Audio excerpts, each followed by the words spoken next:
10,500,000,000 இன்றைய நிலைமையில தமிழ்நாட்டோட நிலுவையில் உள்ள கடனுடைய மதிப்பு. இது தமிழ்நாட்டோட மிகப்பெரிய ப்ராப்ளம். இதை எப்படி சமாளிக்க போறோம்ட்டு அரசியல் ரீதியா இல்லாம நடுநிலையா இன்னைக்கு பார்க்க போறோம். தமிழ்நாட்டோட கடனுக்கு முக்கியமான காரணம் வருவாய் பற்றாக்குறை. அது நடப்பு நிதியாண்டின்படி சுமார் 60,000 கோடியா இருக்க போகுது.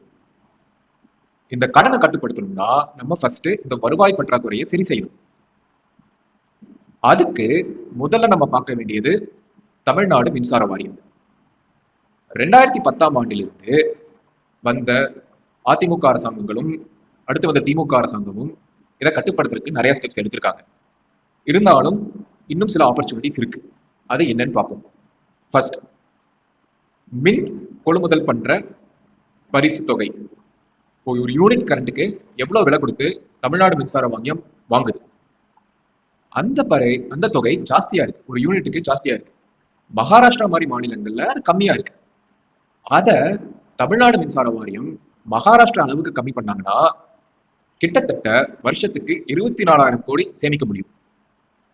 ஒண்ணு. ரெண்டாவது,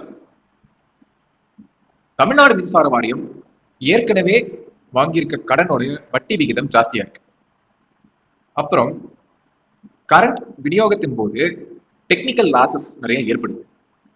இத 3% குறைப்பதற்கு அரசு திட்டமிட்டுள்ளது.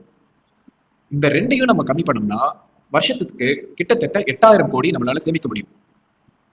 ஏற்கனவே நம்ம பார்த்த 24,000 கோடியை சேர்த்து இந்த 8,000 கோடியும் சேர்த்தோம்னா கிட்டத்தட்ட வருஷத்துக்கு 32,000 கோடி நம்மளால சேமிக்க முடியும்.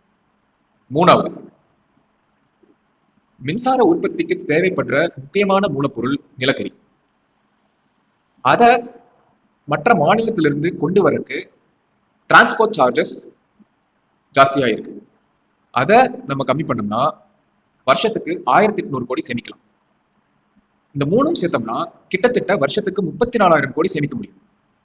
இது இந்த வருவாய் பற்றாக்குறையோட 50% நம்ம கம்மி பண்ணலாம் வெறும் மின்சார வாரியத்தின் மூலம். தமிழ்நாடு அரசாங்கம் இதை குறைக்கிறதுக்கு நிறைய திட்டங்கள் கொண்டு வந்திருக்காங்க. அதை செயல்படுத்தினா போதும் வருஷத்துக்கு 34,000 கோடி சேமிக்க முடியும். இதன் மூலமா கடனோட வளர்ச்சியை நம்ம கட்டுப்படுத்த முடியும். இந்த மாதிரி பல விஷயங்களை நம்ம இந்த சீரீஸ்ல பார்க்க போறோம். உங்களுக்கு பிடிச்சிருந்ததுன்னா லைக் பண்ணுங்க, ஷேர் பண்ணுங்க, உங்க கருத்துக்களை கமெண்ட்ல சொல்லுங்க. நன்றி.